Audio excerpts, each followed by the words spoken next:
Hi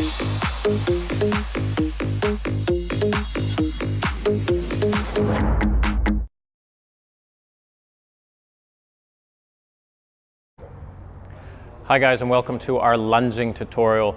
Lunging is really important. It's part of our basic locomotive pattern, and we can see a lot of instability there.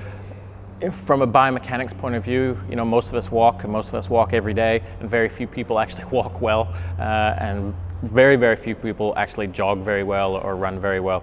95% of people probably jog incorrectly. Lunging can be very similar. You find a lot of people do it and a lot of people don't do it well. We're going to start with what we call an inline lunge. This is a stability-based exercise. I incorporate this quite a lot in our warm-ups. I got this from Functional Movement Systems, Gray Cook, Brett Jones, thank you very much. And this is just teaching the body to stabilize and work that rotation of the upper body, stability with the lower body, get that core working, chance to practice breathing, all sorts of things. So if you're interested, check out the FMS guys, and they break this down a lot more than I'm going to today. But basically what we're going to do is we're going to start with that inline lunge because it's very important and incorporates, I've incorporated a lot into our warm-ups. So you can see I've got a straight line happening here, yellow in the back and red in the front, and I'm using the jigsaw mats here as my line. That front foot is going to be directly underneath my knee. What I'm going to do is I'm going to create a level pelvis here. And what's going to happen is when most people sit up here, they're going to have their front hip or level, or the front hip forward. That's with the knee. So what I'm going to do is I'm going to pull that hip back so it's now level with my back hip, which means I don't have a front and back hip anymore. They're both level. Bit dodgy in the makeup there, but you know what I mean. It's really important that as I'm doing this as well, that I'm not putting too much weight on that front leg. What I'm going to do is I'm going to make sure my knee is directly under my hip here, and I'm going to sit up nice and tall, create that rotation, and just to see that I don't have too much weight on that front foot, I'm just going to tap that front foot off the ground a little bit. Once I've got that, I'm going to make sure that I've got my front foot, my rear knee, and my rear foot on the same line. If you watch my rear foot here, you'll find a lot of people will turn it to try and create stability. And we want to have a very unstable environment here. Hips level, front hip down in the pocket.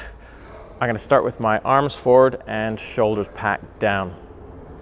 From here, you're going to find a lot of people are quite unstable in this position even before we execute any movement in the exercise. If you're finding yourself really unstable, don't do any movement. Just hold position and just practice drawing that belly button in. We went through some of the breathing practice in the tutorial for planking. You know, getting the breathing happening, make sure it's not in the chest, pulling the shoulders down, and getting your nervous system used to calming down in these situations. Nice deep breathing through that rib cage. Once I've got that position and I'm feeling a little bit stable, I'm going to add movement to it. So once the shoulders are down, I'm going to start opening up to the inside. What I don't want to do is demonstrate my shoulder mobility, but I want to actually create rotation through my spine. So I'm going to allow my sternum, middle part of my chest, is just to follow that hand all the way through. What I don't want is I don't want my hip of the rear leg to follow. So I don't want to unwind that position. What I'm going to do is I'm going to keep my hips level all the way through, and I'm going to create rotation. And quite honestly, most people aren't going to get much further than here before you start getting movement here. And it's going to take you a little while to start creating that rotation through the spine and that stable level hip position all the way through. For the exercises for our routines, because of time allowance, I've only opened to the inside, which is our more challenged side. That outside rotation you can do as well, but it's easier to do, so I've just taken it out for our routines, but you can certainly do left and right. And then of course, we swap over sides, making sure that the pelvis is level, not too much weight on that front leg, holding position, and then I'll work the opposite side.